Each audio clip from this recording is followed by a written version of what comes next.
Bueno, me presento con ustedes. Mi nombre es Betsaida Lara. Pues fui asignada a darles este curso de introducción al Antiguo Testamento en los libros proféticos y sapienciales y en los libros proféticos. Entonces tenemos esto. Voy a utilizar este material.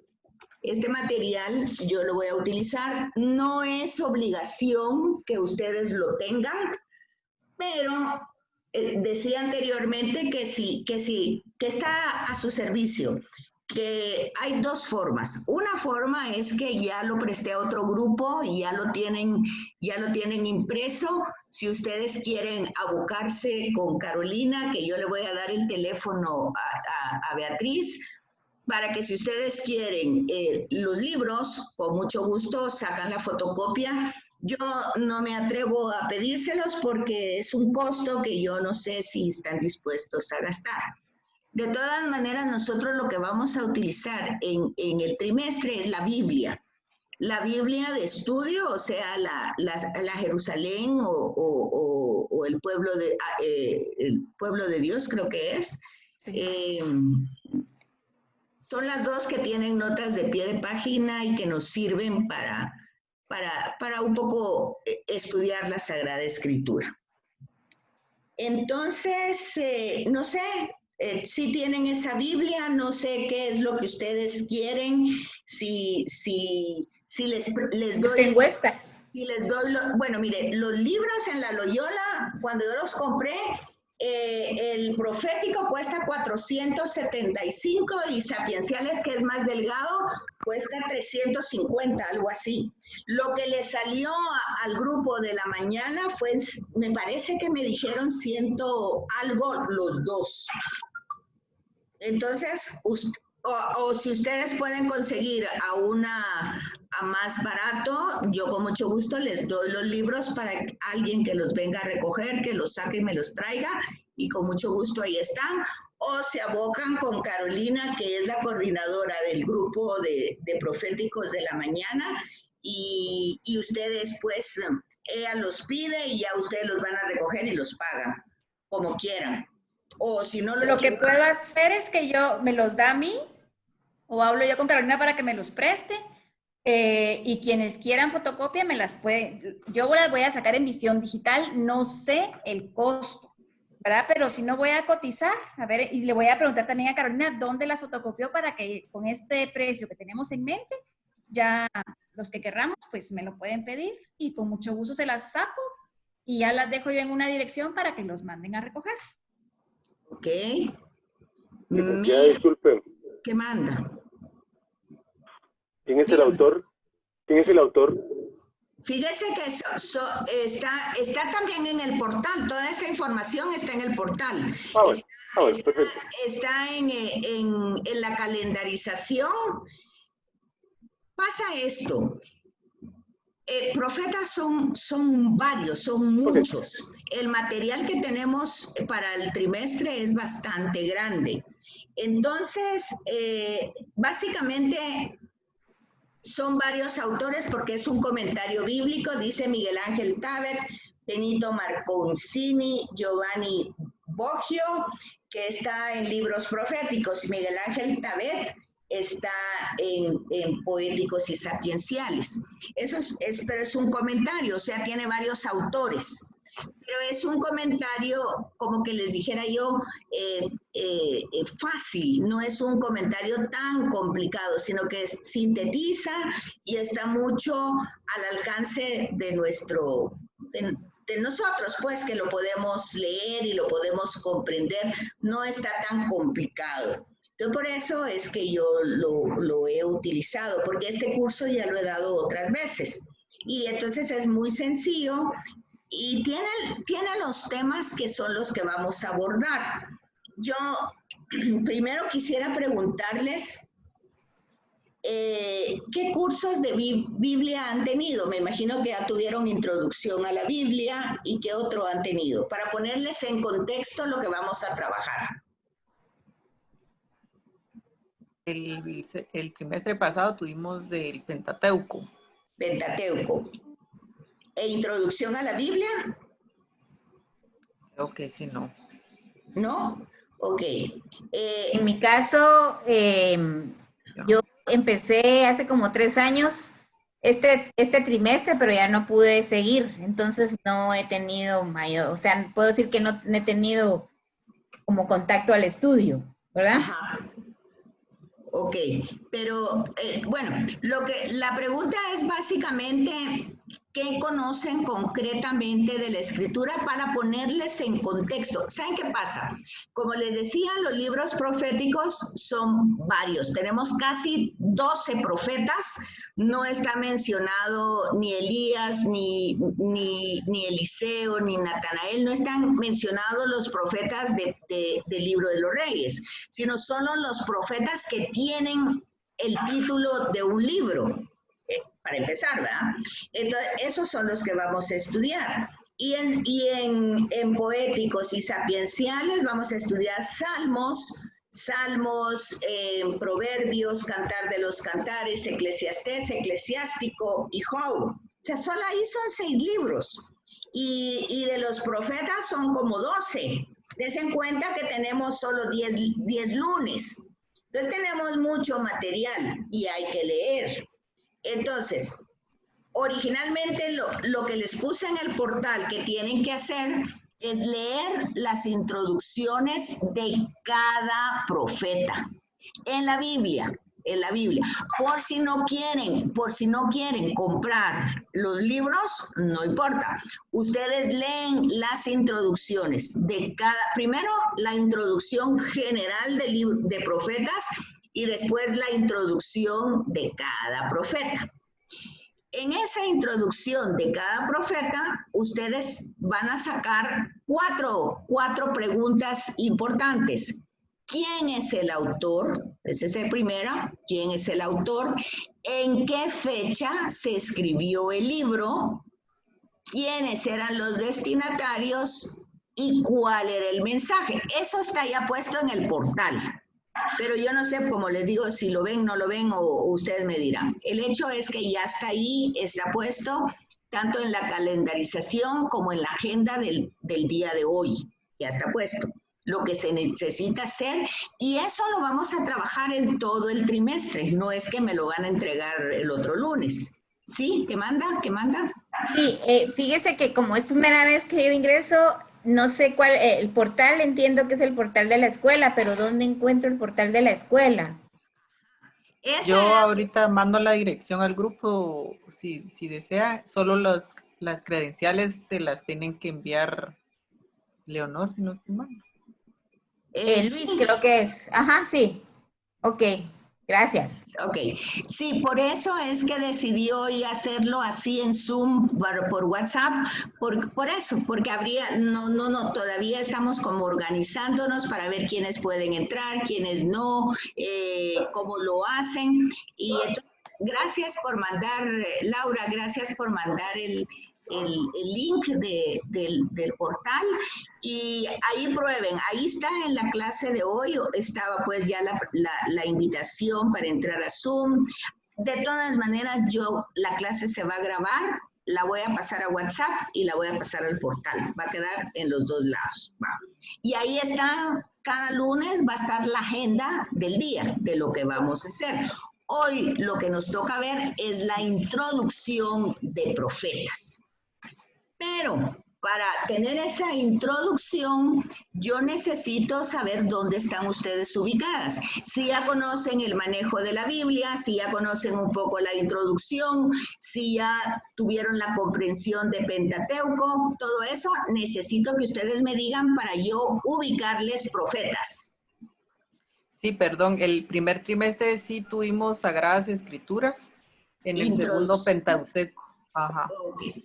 Entonces, muy bien, entonces estamos bien. En la introducción, ustedes estudiaron de que la Sagrada Escritura, el autor, el que inspira y el que revela es Dios que se quiere dar a conocer, pero utiliza al ser humano. Pues no es que lo utilice, ¿verdad? Sino que el ser humano es el instrumento que pone al servicio de Dios pone sus capacidades culturales, sociales, de la época, generacionales, todo, con lo que es un ser humano, su cultura, sus costumbres, su idioma, todo. Y entonces, por eso nosotros tenemos que ubicar cada libro, porque en Introducción a la Biblia ustedes vieron que Biblia significa una pequeña biblioteca. Ahí hay 70 y cuántos libros, 70 y cuántos, ¿no se acuerdan? 73, 74. Sí, si no estoy mal. 73. 76. Okay. 76, ok. Entonces, ¿se acuerdan ustedes que hay dos partes? La parte del Antiguo Testamento y la parte del Nuevo Testamento. Aunque los libros hayan sido escritos en idiomas diferentes, en culturas diferentes, por personas diferentes, en épocas diferentes, todas las diferencias que ustedes quieran, todos los libros llevan un hilo conductor, un hilo. Y ese hilo conductor es el que nosotros tenemos que ir pues como sacando, ¿verdad? Entonces, pero para sacar ese hilo conductor es lo que ustedes van a ver en la introducción, buscar el mensaje, o sea, hay un mensaje que se quiere transmitir. Ese mensaje es el hilo conductor en todos los libros. Ese es como punto 1. Pero están los acontecimientos históricos de cuando eso se puso por escrito. Entonces nosotros tenemos ya ubicando el texto, lo tenemos en un contexto histórico. Histórico en cuanto al autor, quién era, cómo era, de qué nacionalidad, en qué época y qué era lo que quería transmitir. Pero también tenemos el contexto histórico de la época. ¿En qué época está escribiendo? Por eso es que en la introducción ustedes tienen que buscar quién es el autor y la época en que eso se puso escrito. ¿Por qué? Porque cuando ustedes estudiaron Introducción a la Biblia, ustedes se dieron cuenta que no se escribió desde el primer momento todo lo que tenemos, sino que primero se transmitía oralmente. Y fue hasta a través de los tiempos, no digo de los tiempos, de los años, de los siglos, que se puso por escrito. Entonces ustedes estudiaron en Introducción a la Biblia que habían tradiciones orales. ¿Se recuerdan de eso? Ok. Entonces estaba la tradición yavista, la tradición eloísta, la tradición sacerdotal y la deuteronomista. Eran esas 4 tradiciones, eran tradiciones orales. ¿Qué significa eso? Significa que las personas parten no de ideas de Dios, sino de la experiencia de Dios. Abraham partió de su experiencia, no de ideas. Él era de Ur de Caldea, era pagano, pero él experimenta a un personaje que es Dios y él quiere transmitir sus experiencias. Entonces lo transmite en su momento oralmente, pero eso fue recogido y algunos lo van a tomar esa experiencia y lo van a contar en una forma, hablando de Dios, muy humana, o sea, hablando con antropomorfismo se llama, formas humanas que se le colocan a Dios. Así van a encontrar ustedes, por ejemplo, en Génesis 2, que Dios tiene calor, baja a caminar, que Dios se enoja, que Dios está buscando a Adán, ¿dónde estás, Adán? Esas son formas humanas y esa es la tradición yavista. Más adelante con el tiempo se supera esa forma de tradición oral y empieza, o no empieza, pues se da otra que se llama la tradición eloísta. Ahí ya no se utilizan formas humanas, sino se utilizan elementos de la naturaleza. Van a encontrar ustedes, por ejemplo, que en la salida de Egipto, en el día iba una nube y en la noche iba un fuego. O sea, eso significa una columna de fuego. Eso significa que Dios los acompañaba, pero ya no habla de formas humanas, habla de elementos. Van a encontrar ustedes que Elías, cuando está huyendo y busca que el Señor va a tener un encuentro con el Señor, pasa un huracán, pasa un terremoto, no está el Señor ahí, pero hay una brisa suave, ahí está el Señor. ¿Se dan cuenta? Eso ya es otra tradición. Luego tenemos también otra tradición que ya es la sacerdotal. Entonces ahí tenemos que ubicarnos en una época. Si hay sacerdotes, quiere decir que ya hay templo, que ya hay culto, que ya están ellos, pues están ya en un lugar, ya no son nómadas como Abraham, y que eran nómadas en carpas que pasaban la noche en un lugar y seguían, eran pastores. No, ya cuando tenemos un templo, pues ya estamos ahí en un lugar, ya tenemos un culto, ya desarrollamos una historia agrícola, ya es diferente. Entonces ahí tenemos un sacerdote y ustedes ahorita van a pensar en algo. Van a pensar, por ejemplo, en el momento litúrgico de la Eucaristía. Se van a dar cuenta ustedes que el sacerdote en el momento de la consagración él preside la Eucaristía, preside, o sea, es el presidente. Pero él convoca a la oración a todo el pueblo, que es el cuerpo de Cristo, y le pide al Padre que envíe su Espíritu para que transforme ese pan y ese vino en el cuerpo y la sangre de Jesús, y pone sus manos. Entonces, en ese momento, ustedes se dan cuenta de que lo que hay ahí ya no es el pan y el vino, sino es el cuerpo y la sangre de Jesús. Fue así de inmediato. Entonces ustedes van a entender que Génesis 1 es, y ahí lo va a decir en nota de pie de página, es un himno litúrgico sacerdotal. Dios dijo y se hizo. Dios dijo hágase la luz, se hizo la luz. Dios dijo que se separen las aguas, se separó. Aunque está dando una referencia histórica, la Biblia no es un libro de historia. Aunque está dando una referencia de ciencia, la Biblia no es un libro de ciencia. Aunque está utilizando formas literarias porque lo escribe, la Biblia no es una antología de literatura. La Biblia es una reflexión teológica. Entonces, ahí es donde tenemos que encontrar el mensaje teológico. Entonces tenemos tres contextos importantes: el histórico, el literario, ¿y cuál me falta? El histórico y el teológico. El histórico, el literario y el teológico. Son los tres contextos que ustedes tienen que encontrar en los libros. Entonces ustedes, cuando yo les digo que todo tiene un hilo conductor, aunque se diga de forma diferente, ustedes van a entender lo que les estoy diciendo. ¿Por qué? Porque ustedes se van a dar cuenta que Génesis 1 está diciendo lo mismo que Génesis 2, 4b al 3:24, que Dios lo hizo todo, pero lo van a decir en forma diferente porque uno es una tradición sacerdotal y la otra es una tradición yavista. La tradición yavista es más antigua, muy primaria, muy primitiva, y entonces utiliza formas humanas de Dios y dice, bueno, Dios hizo un muñeco de barro, insufló en sus narices, después hizo figuritas de barro y los animales, Adán le puso, es una narración antropomórfica. Entonces yo descubro en eso una tradición oral yavista, muy primitiva. Y luego cuando miro Génesis 1, que está en la primera página, me doy cuenta que es una pieza literaria fantástica, porque es un himno, pero está diciendo lo mismo, pero lo dice en forma diferente. Está diciendo lo mismo, Dios lo hizo todo, pero así, dijo y lo hizo, dijo y lo hizo. Entonces, en Génesis 1 tenemos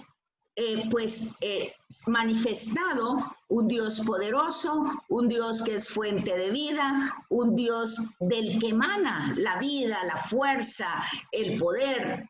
Eso, porque es un himno. Y si ustedes miran, por ejemplo, el Gloria al Padre, es un himno. Gloria a Dios en el cielo, en la tierra, paz a los hombres. Es un himno que exalta, que exalta el poder de Dios, que engrandece a Dios. Entonces, hay que leerlo como himno, no hay que leerlo como historia. Porque cuando yo digo, por ejemplo, ojalá que remonte tu vuelo más que el cóndor y el águila real, yo sé que científicamente el quetzal no puede volar más alto que el cóndor y el águila real. Entonces, ay, qué mentiroso, ese himno no lo canto, es puras mentiras. Es un himno, está exaltando las libertades. Tengo que leerlo como himno para sacarle la riqueza, ¿sí me comprenden? Y por ejemplo, si hay una canción, por ejemplo en Escuintla, las palmeras borrachas de eso, ay, ¿qué tomaron las palmeras? No, ¿con qué las regaron? No, tengo que entender que es una canción, tengo que entender el género literario. Por eso la gente, cuando lee la escritura y no entiende eso, dice, ahí todo se contradice. En un lugar se dice una cosa, en otro lugar se dice otra, y todo es confuso y uno no entiende nada. Bueno, es por eso, porque no ubican el texto en una forma literaria. Y lo dice la nota de pie de página, porque las notas de pie de página dice, este es un himno litúrgico. Entonces, si es un himno litúrgico y está en la primera página, yo sé que ese himno fue cuando ya había templo, cuando ya habían sacerdotes, cuando ya había mucho, ¿verdad? Ya no es al principio cuando se creó todo. Todo eso es formación bíblica. ¿Sí me captan? ¿Está claro? ¿Lo tenían así de claro o ayudó algo? Ayudó bastante. Ayudó mucho. Ok. Sí lo teníamos, pero sí nos aclaró muchísimo más. Gracias. Ok. Entonces, eso es lo que vamos a intentar en nuestro curso, de que nosotros entendamos por varias razones, porque si vamos a la Eucaristía y Dios habla, palabra de Dios, yo tengo que entender lo que Dios dijo, porque si no entiendo, ¿para qué voy? Ya me dijo algo, yo tengo que saber qué me dijo para poderle responder. Entonces, es punto número 1. Entonces, punto número 2 es que yo el texto lo tengo que poner en contexto.